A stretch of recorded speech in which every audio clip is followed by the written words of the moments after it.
주보나 화면을 보고 같이 읽도록 하겠습니다. 시작! 아버지께 참되게 예배하는 자들은 영과 진리로 예배할 때가 오나니 곧 이때라. 아버지께서는 자기에게 이렇게 예배하는 자들을 찾으시느니라. 하나님은 영이시니 예배하는 자가 영과 진리로 예배할지니라. 아멘.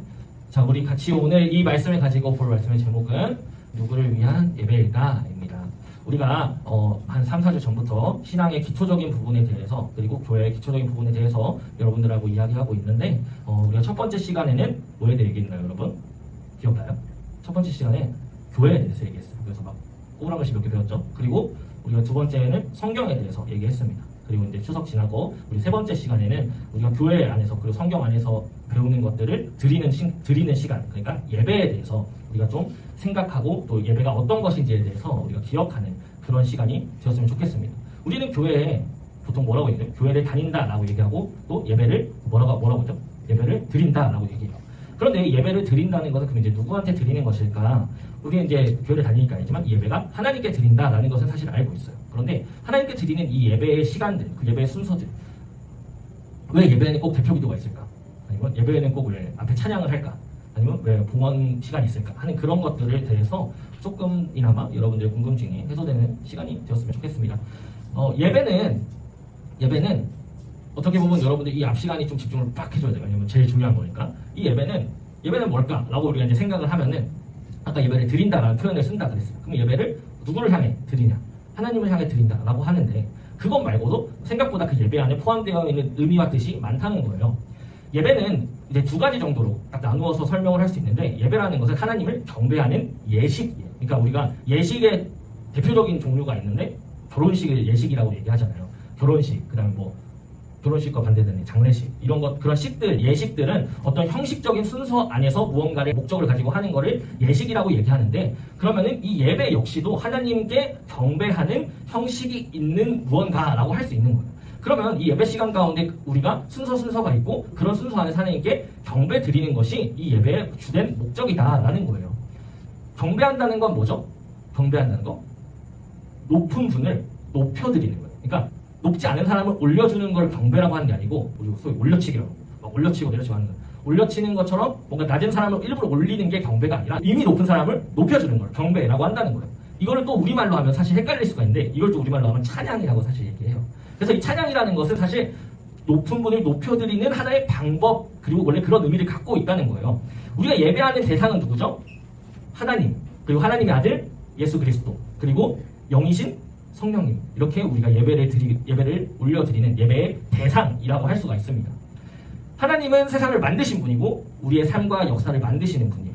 예수님은 그 하나님의 사랑을 우리에게 보여주신 분이고 우리의 죄를 용서하신 분이에요. 성령님은 그리고 그분들의 뜻을 따라 지금 이곳에 계셔서 우리 찬양으로 아까 고백한 것처럼 하나님 나라가 이 땅 가운데 이루어지도록 인도하시는 분이 바로 성령님이에요. 그래서 그런 분들을 우리가 예배 드린다, 경배 드린다, 높여 드린다 하는 게 예배라는 것입니다. 그래서 예배를 참여한다는 것은 우리가 일반적으로 생각했을 때는 교회에 온다라고 생각을 하지만 우선순위가 달라진 거예요. 예배를 드리기 위해서 교회에 오는 것이고 예배 드리는 목적, 예배를 참여하는 목적은 높으신 하나님을 바라본다라는 것에 명확하게 있습니다. 하나님은 우리와 같을까요? 같지 않을까요? 우리와 같지 않으십니다. 그분은 어떤 분이에요? 우리를 지으신 분이고 그리고 세상을 다스리시고 우리의 생각과 계획으로는 이해할 수 없는 분이라고 우리가 표현해요. 그런데 그런 분인데 우리를 사랑하셔서 그분의 아들이신 예수님을 보내신 분이 우리가 이제 하나님, 그래서 그 높으신 하나님을 만나는 순간, 만나는 시간을 우리는 예배라고 얘기한다는 것입니다. 이런 예배의 이제 경배, 기본적인 우리가 생각할 수 있는 예배의 의미가 있다면 또 두 번째 예배의 뜻이 있는데 바로 낮아진 나를 발견하는 시간입니다. 이게 무슨 얘기냐면 우리가 비교의식이라는 걸 관점으로 봤을 때 나보다 잘난 사람을 보면 나를 어떻게 볼까요? 그에 비해서 나는 뭔가 부족하다라는 걸 발견하게 돼요. 나보다 뛰어나거나 나보다 공부를 잘하거나 아니 나보다 돈이 많거나 그런 것들을 보게 됐을 때 나는 아직 그거에 비해서 이거밖에 없구나 라고 생각하는 걸 우리가 보게 돼요. 물론 이건 좋은 건 아니지만 그런 것처럼 하나님이란 분이 어떤 분인지를 우리가 발견하게 된다면 자연스럽게 이어지는 것은 나는 그에 비해서 한없이 낮은 사람이다 라는 것을 발견하게 된다는 것입니다.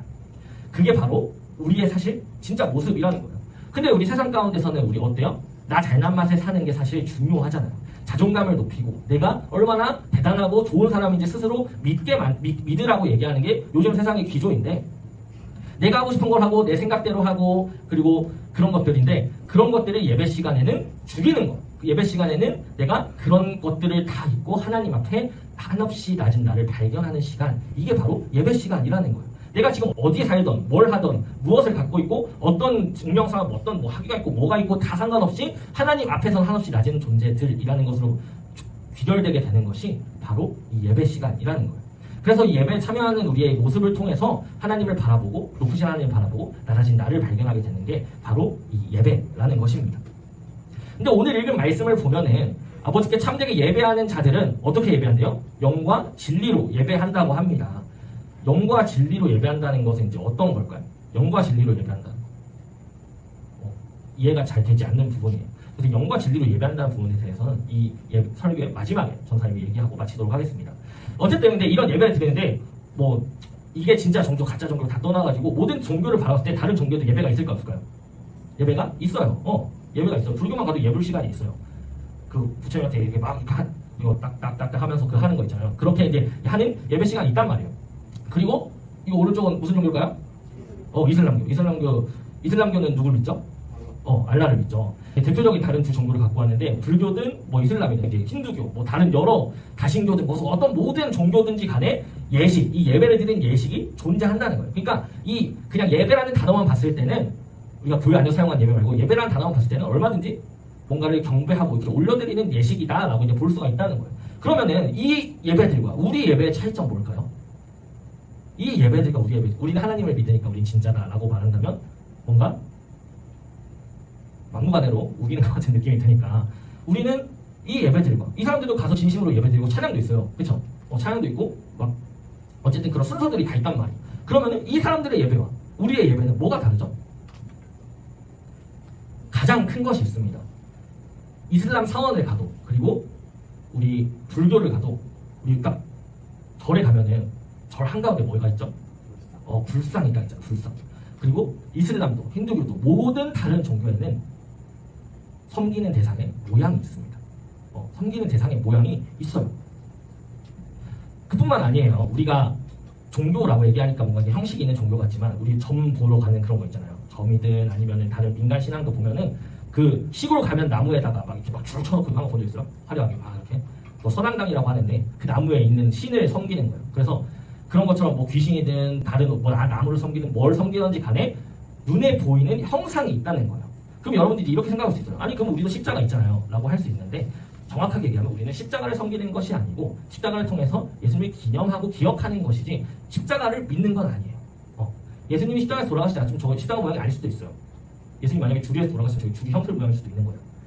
그런 거기 때문에 그게 어떤 의미를 담고 있다라는 게 중요한 것이지 저거 자체를 의인화하거나 모양으로 하나님 모양으로 만든 게 아니라는 거예요. 그래서 그게 가장 큰 차이가 있습니다. 또 뭐 다른 종교 같은 경우는 사람을 믿는 우리는 그걸 이제 사이비라고 얘기하지만 사람을 믿고 경배하는 종교도 있어요. 그런데 우리 교회 이 기독교 예배는 뭐가 다르냐면 모양을 가진 형상한테 경배하는 것이 아니라 눈에 보이지 않는 하나님께 예배 드린다는 거예요. 이거를 우리 아까 찬양의 가사가 나왔는데 이걸 어려운 말로 임재라고 얘기해요. 눈에 보이지 않는 하나님을 경배하는 것, 이거를 임재라고 얘기해요. 하나님께서 우리와 함께 계신다라는 뜻이에요. 그래서 이 하나님의 임재, 눈에 보이지 않는 하나님께서 우리와 함께 계심을 경험하는 시간, 이거를 예배라고 우리는 할 수 있다는 거예요. 근데 한 가지가 더 있죠. 이런 임재를 경험하는 시간이 예배고 모두가 참여하는 것 또한 다르다는 거예요. 이게 왜 이제 무슨 차이인지 살짝 이제 애매할 수가 있는데 불교도 가면 다 가서 절하고 다 하잖아요. 이슬람 가도 다 같이 절하고 하잖아요. 그럼 모두가 참여하는 게 아닌가요? 라고 할 수 있는데 이슬람도 그렇고 절도 그렇고 핵심적인 업무는 그 절의 스님 아니면 그 이슬람 이제 일하는 어쨌든 제사장과 비슷한 역할 우리로 지금 목사님 같은 그런 역할을 하는 사람들만이 거기에 성지에 들어갈 수 있고 이렇게 자격 조건들이 있어요. 하지만 우리는 그런 게 있어요. 우리 목사님이나 전사님이 앞으로 나오면 안 돼요? 그런 거 없죠. 그렇죠? 우리가 예배를 참여하고 드리는 데 있어서 누구든 참여할 수 있고 할 수 있는 것이 사실 예배 형식이라는 것이고 사실 여러분들이 하고만 싶다면 그리고 선생님들이 능력만 된다면 이 자리 가운데 누구든 설교할 수 있는 것이 예배라고 할 수 있고 차이가 있다라고 할 수 있다는 거예요. 그런데 이렇게 막 다른 종교하고 얘기를 하다 보면 이제 구약의 제사를 우리가 또 떠올릴 수밖에 없어요. 왜냐하면 신약 성경에 와서 드리는 예배는 지금의 형식과 이제 비슷하다고 볼 수가 있고 예수님도 있으니까 이해가 되는데 구약 시대에는 예수님도 없고 제사도 드리고 동물을 잡아서 죽이는데 이걸 보면은 다른 제사들과 차이가 과연 있는가라는 생각을 할 수 있다는 거예요. 제사장도 있었죠. 옛날에 보면 제사장도 있고 하나님께서 정해주신 대로 이제 제사도 드리고 이게 율법에 따라서 제사를 드리고 제물을 드리고 짐승을 하나님께 드리고 양이나 소 비둘기 곡식도 드리고 막 이것저것 드렸는데 이런 제물을 드릴 때의 핵심은 우리 아까 전에 얘기했던 것처럼 모두가 참여하는 모습이 아니라 제사장만이 들어가서 하나님께 그런 것들을 올려드리고 나머지 사람들은 성전 바깥에서 기다리고 이런 게 일반적인 형식이었어요. 예배를 드리는 성전에서 성소라는 곳인데 이거는 제사장만 들어갈 수 있어요. 그리고 그 성소 안에는 지극히 거룩한 장소에서 지성소라는 곳이 있는데 이 지성소에는 대제사장이 매일 들어가는 게 아니고 1년에 한 번 들어갈 수 있는 곳이 지성소. 그리고 여기서 하나님을 만나고 하나님의 말씀을 백성들에게 전해주는 게 구약의 제사 방법이었어요. 그런데 이제 이때 누가 오시죠? 2000년 전에 누가 오셨죠? 예수님께서 오심으로 이 관계가 깨지게 된 거예요. 그래서 이걸 좀 다른 그림으로 다시 보면 일반적인 우리 진짜 제일 일반적으로 여러분들한테 설명할 수 있는 거 하나님과 사람 가운데의 관계가 뭐 때문에? 죄 때문에 갈라졌어요. 근데 이 죄 때문에 갈라졌기 때문에 여기에 원래 일반적으로는 도달할 수 없지만 하나님께서 누굴 세워서 구약시대에는 제사장을 세워서 제사를 드림으로써 이 죄를 해결할 수 있게 하셨다는 거예요. 그런데 이것은 완벽하게 해결할 수 있는 방법이 아니고 사람이 계속해서 짓는 죄 그리고 모든 사람이 하나님 앞에 나아갈 수 있는 방법은 아니었어요. 그래서 하나님께서는 예수님을 보내셔서 이 모든 것으로부터 벗어날 수 있게 하신 게 일반적인 우리가 기독교 신앙의 기초라고 할 수 있어요. 그래서 예수님을 통해서 우리는 하나님 앞에 죄를 뛰어넘어서 갈 수 있게 된 게 이 모습이라는 거예요. 아까 구약시대 때 사람들이 죄를 지을 때마다 동물을 죽여서 죄를 회개했다 그랬죠. 동물을 죽여서 죄를 해결했다는 게 동물을 죽이면 죄가 해결된다 이런 게 아니고 내 죄를 동물한테 주어서 그리고 이 동물을 죽이는 거예요. 그럼 이 죄가 죽은 걸로 보는 거예요. 이런 의미가 사실 구약의 제사의 의미예요. 근데 사람이 죄를 안 짓고 살지 않잖아요. 그렇기 때문에 이 모든 제사를 대신해서 단 한 번의 제사로 이 죄를 해결하신 게 예수님의 죽음이에요. 예수님께서 우리의 죄를 가지고 죽으셨다는 건 바로 이런 뜻을 담고 있다는 거예요. 우리가 원래는 죄 때문에 죽어야만 하는데 아까 그림 봤죠? 넘어갈 수 없는 이거 죽어야만 하는데 죽어야만 하는 순간에 예수님께서 대신 돌아가심으로 우리가 하나님께 나아갈 수 있게 됐다라는 거예요.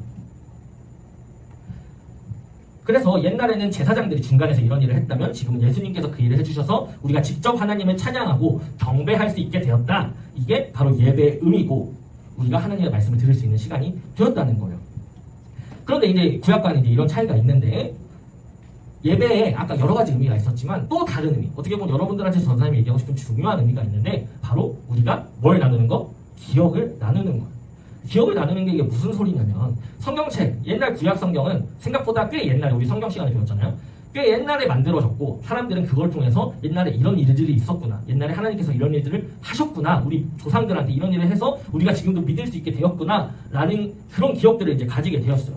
그런 것처럼 유명한 이제 홍해 사건이 있는데 하나님의 백성인 이스라엘 사람들은 과거 하나님께서 자신들에게 하신 일들을 기억하면서 살았다는 거예요. 그리고 그 기억을 끊기지 않게 나의 자손들에게 계속해서 알려주면서 이런 일들이 있었어 하면서 하나님께서 우리를 어떻게 구원하셨어? 10가지 재앙을 통해서 구원하셨어. 홍해를 건너게 해서 우리를 구원하셨어. 라는 이 구원의 사건들을 알려줌으로써 하나님을 기억하고 하나님의 말씀에 따라 살아갈 수 있는 원동력을 주었다는 거예요. 예배는 바로 이런 기억의 효과가 있습니다. 우리가 말씀을 듣고 함께 신앙생활을 하면서 하나님께서 우리와 함께 하신 일들을 기억하는 거. 이게 바로 예배라는 거예요. 이스라엘을 구원하신 하나님을 기억하고 예수님을 통해서 이 세상 사람들을 구원하신 일을 기억하는 것. 그리고 이런 기억을 통해서 우리는 하나님이 어떤 분이구나 라는 걸 우리가 알 수 있게 돼요. 하나님의 형상이 있을까요? 없을까요? 우리 하나님의 형상을 몰라요. 그렇죠? 그렇기 때문에 하나님을 우리가 어떻게 기억하냐면 하나님이 하신 일들을 통해서 기억할 수 있어요. 그렇기 때문에 우리는 예배를 통해서 이 말씀을 통해서 하나님이 하신 일들을 배우게 된다는 거예요. 이런 기억의 중요성은 이거 보면은 알 수 있어요. 우리가 지난주가 9월 11일 9.11 테러가 일어났던 날인데 꽤 됐죠 시간이. 그런데 여기 그 장소 그 무역센터가 있던 그 장소에 이제 만들어진 게 미국의 메모리얼 파크라는 곳이에요. 그래서 그런 추모하고 기억하는 순간으로 삼은 건데 사람들이 이 공원에 와서 있는 글귀들 뭐 여러 가지들 조형물들을 보면서 아 이런 일들이 있었지 이렇게 많은 사람들이 죽은 그런 슬픈 일들이 있었지라는 걸 기억하게 된다는 게 이 기억의 중요성이에요. 그리고 이 기억을 통해서 사람들은 추모하고 위로하고 여러 가지 이제 영향들을 줄 수가 있겠죠. 그래서 이 기억과 기념한다는 것은 굉장히 중요한 거예요. 그래서 사람들에게도 많은 사건들, 우리 살면서 많은 큰 사건들을 만나게 되는데 그런 사건들이 우리 삶 가운데 우리가 기억으로 남아서 영향을 주잖아요. 그런 것처럼 역시 하나님의 말씀, 하나님께서 하신 일들을 우리가 예배로서 기억하면서 우리의 삶에 영향을 주게끔 만드는 게 이 예배라는 것입니다. 근데 그럼 이 예배를 드리는 데 있어서 혼자 드려도 되잖아요. 그렇죠? 예배를 우리 이제 한참 코로나 시대 때 이제 그런 경험을 많이 했을 거예요. 예배를 그냥 온라인으로 드려보니까 나쁘지 않아.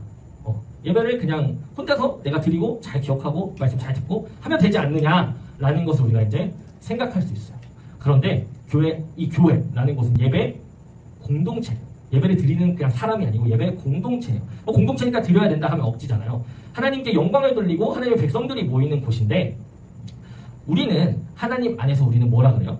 되게 오래된 말이지만 하나님 안에서 한 형제 자매라고 얘기하죠. 그렇기 때문에 모여야 된다라는 것도 있지만 그런 것도 있지만 우리의 믿음을 스스로 점검하고 내 스스로 내 믿음을 바라보는 데 있어서 한계가 있기 때문에 내가 어떤 상태인지 바라보는 데 한계가 있기 때문에 그리고 함께 예배 드리면서 더 어떤 방향으로 나아가야 될지 하나님 안에서 함께 예배 드리는 기쁨과 그런 경험을 우리가 공유할 수 있기 때문에 그리고 예수님을 만났던 모든 사람들은 예수님을 믿음으로써 혼자가 되는 것이 아니라 예수님을 믿음으로써 둘이 되고 셋이 됐기 때문에 우리가 그 전통과 그 모습을 따라서 함께 모여서 예배를 드린다라는 거예요.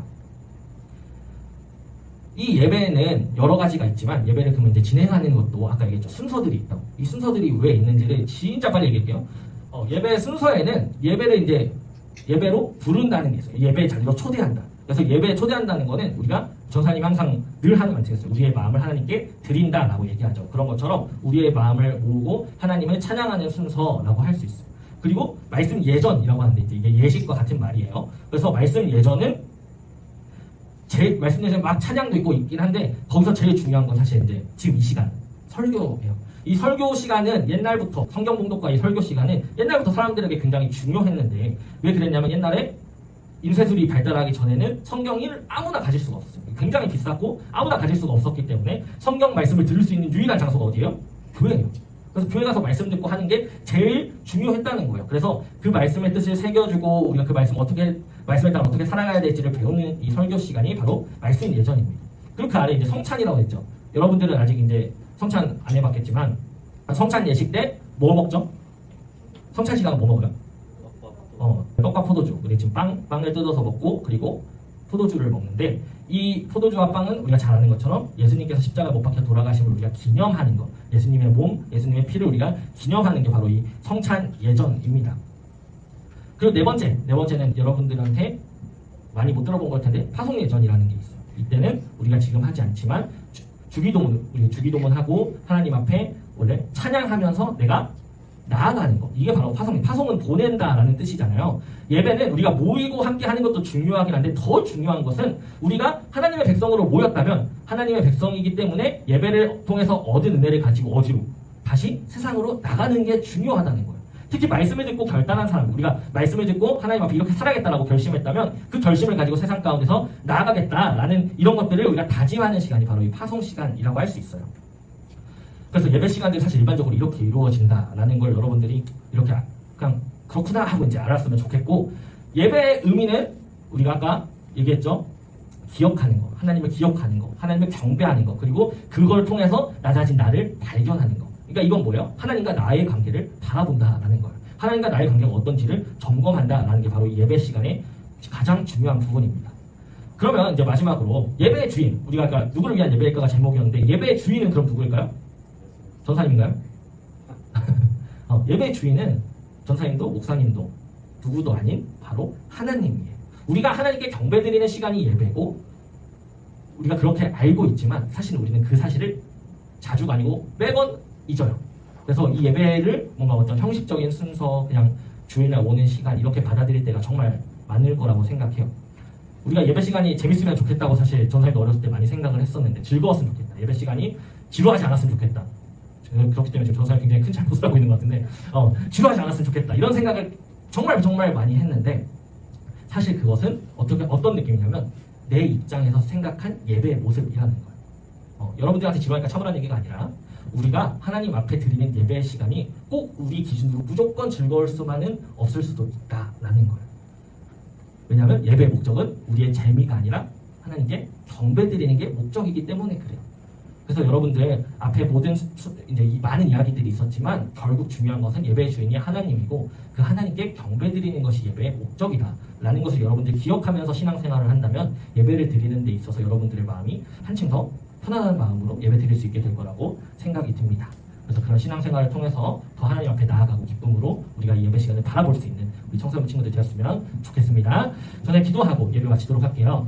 하나님 아버지, 주님께서 우리의 마음 가운데 부어주신 이 예배에 대한 모습들, 그리고 예배가 하나님께 올려드려지는 것이며 예배의 주인이 하나님이시며 하나님께서 우리 스스로를 바라보게 하시고 하나님에 비해 한없이 낮은 나, 부족한 나, 죄인된 나를 바라보게 하심으로 다시 하나님을 찬양할 수밖에 없게끔 하는 이 예배의 원리, 예배의 기쁨을 우리 청소년 친구들이 누릴 수 있도록 주님께서 인도하여 주시옵소서. 예수님의 이름으로 기도했습니다. 아멘. 우리 주기도문 하심으로 마치겠습니다. 하늘에 계신 우리 아버지, 아버지의 이름을 거룩하게 하시며 아버지의 나라가 오게 하시며 아버지의 뜻이 하늘에서와 같이 땅에서도 이루어지게 하소서. 오늘 우리에게 일용할 양식을 주시고 우리가 우리에게 잘못한 사람을 용서하여 준 것 같이 우리 죄를 용서하여 주시고 우리를 시험에 빠지지 않게 하시고 악에서 구하소서. 나라와 권능과 영광이 영원히 아버지의 것입니다.